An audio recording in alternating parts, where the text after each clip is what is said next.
Hi, my name is Ashley Kehr, and welcome to Rookie Resource, our newest YouTube series on the Real Estate Rookie YouTube channel. I'm also the co-host of the Real Estate Rookie podcast, so if you're not already listening, go to your favorite podcast platform and check out our latest episode.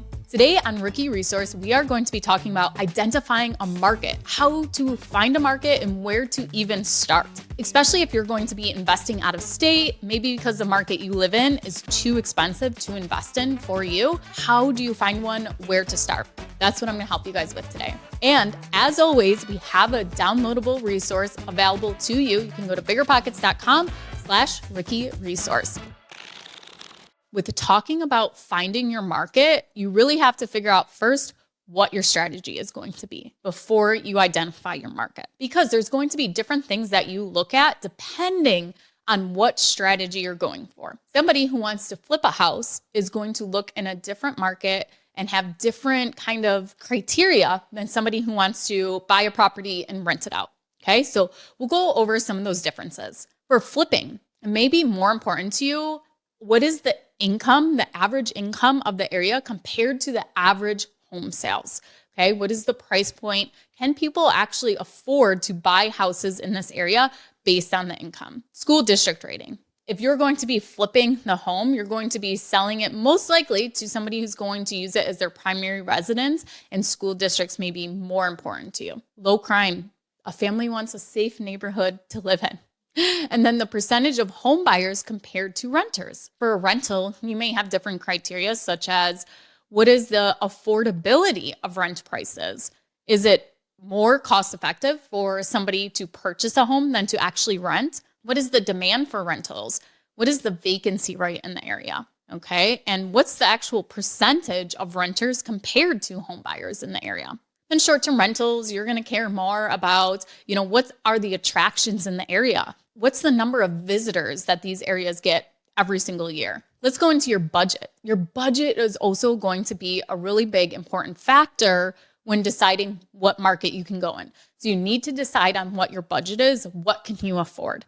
And this will be based on how you're getting your capital, where your money is coming from to purchase the property. If you're going to do, creative finance, you're looking for seller finance only or $0 down deals, that's okay too, but you still need to know what you're comfortable with.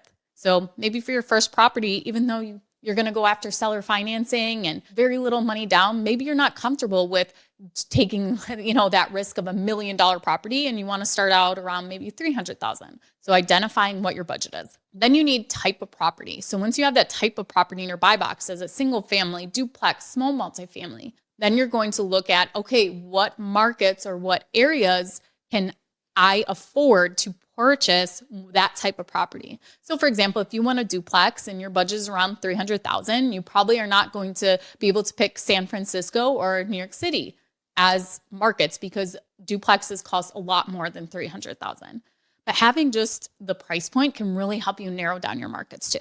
So you also need to know the median home price of the property to kind of help you do that calculation. But I'm going to give you guys the resources. Don't worry, where you can go to find out all of this data and statistics, some shortcuts that you can make. So make sure you come back for our next video next week where we actually dive deeper into analyzing a market once you've narrowed down your list and identified some markets that are good for you. So this is just overall looking to help you decide.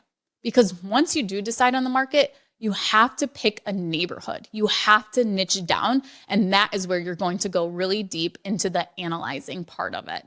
Because I could tell you, hey, I'm finding properties in Buffalo and I'm getting this much cash flow. This is amazing. Come invest here. But I'm on one specific street, 2 streets over, you could have a way different return. So I'm sure in the market that you live in too, or somewhere that you invest, that there's certain roads you want to be in, there's certain neighborhoods you want to be in that really make a difference. Okay, so after you identified a couple of those things, are there any markets where you have an advantage? You have an opportunity already. The first one is you live there already. So you know the area, you maybe have connections, stuff like that. But if you can't invest in your market, then where's somewhere else that you have an advantage? So this could be maybe you grew up somewhere else and you know that area.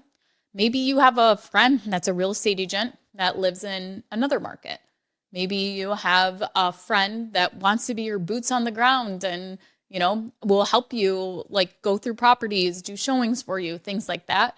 Where do you have an advantage? Maybe you have an uncle who's a contractor that can do your rehab in another market. Make a list of those markets and then go and run some data on those markets and see if maybe it actually would work for you, because having somebody trusted and having that boots on the ground is a huge advantage than somebody who's coming into a market not knowing anything about the market or anyone except for the data. We'll call it street smart, but having somebody who's street smart about a neighborhood really is a big advantage. You can also go into the BiggerPockets forums and see where other people who have the same strategy as you are buying the same property type around the same price point as you. Where are they investing and it's working for them? Never go into a market just because it's working for somebody else, because it may not work for you based on different things. So you always still want to analyze the market and verify data, but at least gather a list of, okay, these investors seem to be doing well in these markets. I'm going to check them out.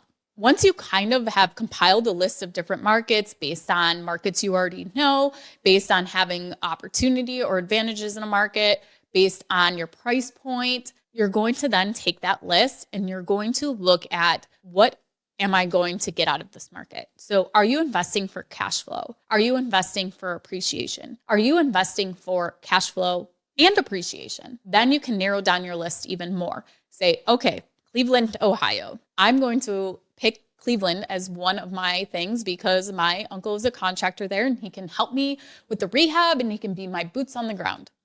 Make sure you ask your uncle first too. So Cleveland, Ohio. And my goal is cash flow. I'm not that worried about appreciation. I love a little appreciation for sure, but my biggest thing is cash flow. Okay, but then there might be other areas, like maybe you want to invest in Seattle, Washington, where there may be more appreciation on a property than there would be cash flow. So you do have to understand where you want to go with real estate, because that can really help you identify your market too and narrow down the list. You can head over to biggerpockets.com/resources. And on there, you will find a spreadsheet that tells you a ton of data about different properties. There's also some different articles written by BiggerPockets host Dave Meyer. And one of those is cash flowing markets in the US. And you can go ahead and look at those. But remember to look at different data and not just relying on that one specific thing, like, oh, Detroit is the highest cash flow I can get. I'm going to invest there. There's other things you need to look at. And it's almost like a puzzle. You got to put all the pieces together to figure out what is going to work best for you and work best for your strategy.